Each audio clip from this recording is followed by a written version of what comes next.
తెలంగాణ రక్షణ సేన గ్రేటర్ వరంగల్ పరిధిలో నేడు ముఖ్య కార్యకర్తల యొక్క ప్రెస్ మీట్ ఏర్పాటు చేయడం జరిగింది. అందులో వరంగల్ పార్లమెంట్ నియోజకవర్గ ఇన్ఛార్జ్ వీర భిక్షపతి గారు, స్టేషన్ గన్పూర్ నియోజకవర్గ ఇన్ఛార్జ్ చిలక ప్రవీణ్ గారు మరియు కార్యకర్తలు పాల్గొన్నాం. ముఖ్యంగా ఈ 10వ తారీఖు తోటి కంప్లీట్ అయినటువంటి సర్ ప్రోగ్రాం నందు వరంగల్ జిల్లాలో మరి దాదాపు 7,76,000 మంది ఓటర్స్ ఉంటే కేవలం 87% మంది అంటే 6,78,000 మంది మాత్రమే ఈ ఎన్యూమరేషన్ ఫామ్స్ సబ్మిట్ చేయడం జరిగింది. అంటే 98,930 మంది వారి యొక్క ఎన్యూమరేషన్ ఫామ్స్ను ఇవ్వకుండా దాదాపు 12.7% పెండింగ్లో ఉండడం జరిగింది.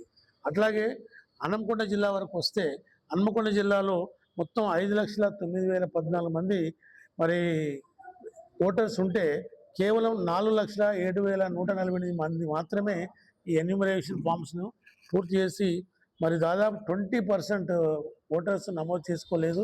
అంటే 1,01,000 మంది ఓటర్స్ నమోదు కాలేదు. అంటే 20%, 12% ఈ రెండు జిల్లాలు ఈ విధంగా పెండింగ్ ఉంది.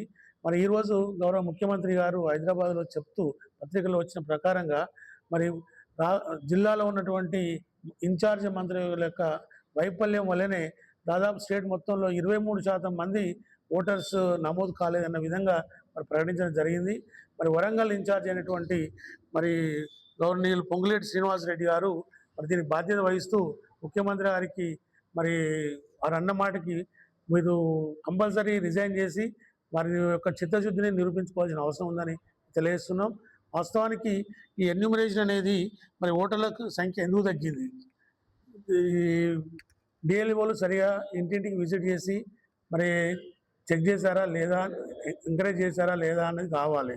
అట్లాగే మరి పారదర్శకంగా వీళ్ళు సమాచారం అంతా క్రోడీకరించినా లేదా అనేది డౌట్గా ఉంది.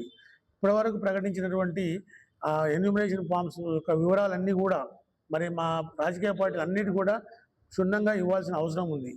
రాజకీయ పార్టీలు కూడా కొంతమంది మోటివేట్ చేసినప్పటికీ కూడా మరి కాలేదంటే ఇది ప్రభుత్వం యొక్క వైఫల్యం. అట్లాగే రాబోయే కాలంలో కూడా ఈ ఎన్యూమరేషన్ ఫామ్స్ మళ్ళీ రీఫిల్ చేయడానికి అవకాశం ఇస్తామని చెప్తున్నారు.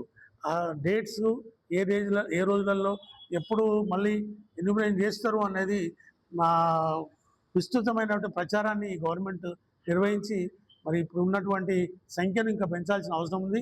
ఈ విధంగా ఓటర్స్ తగ్గిపోవడం వల్ల రాబోయే కాలంలో ఇక్కడ గ్రేటర్ వరంగల్లో 88 లేదా 100కు డివిజన్లు పెంచుతూ ఉంటున్నారు. మరి ఈ విధంగా తగ్గినప్పుడు మరి డివిజన్లు తగ్గే అవకాశం, ఇంకా పెరిగే అవకాశం బదులు తగ్గే అవకాశం వస్తుంది.